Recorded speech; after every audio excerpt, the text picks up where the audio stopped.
The US recently imposed sanctions on China due to allegations of human rights abuses in Xinjiang. In response, Beijing expressed strong opposition and denounced the sanctions as interference in its internal affairs.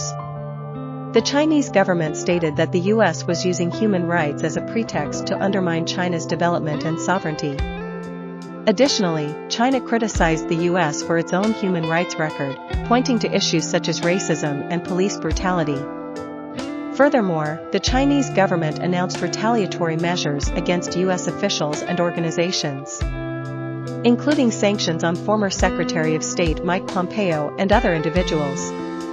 These actions were seen as a direct response to the US sanctions and were intended to send a clear message that China would not tolerate external interference. The escalating tensions between the two countries have raised concerns about the future of their relationship and the potential for further confrontations. The US-China relationship has been strained in recent years due to trade disputes, geopolitical rivalries, and differences in ideology.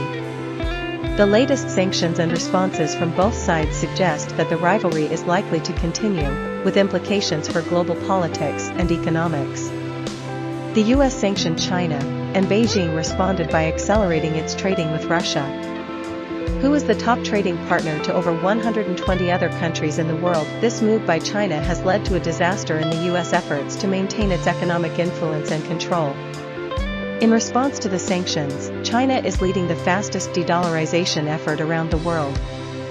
As other countries also seek to reduce their reliance on the US dollar, this shift in the global economic landscape has significant implications for the United States, as it could result in a loss of power and influence in international trade and finance. It remains to be seen how the US will respond to China's de-dollarization efforts and the shifting dynamics.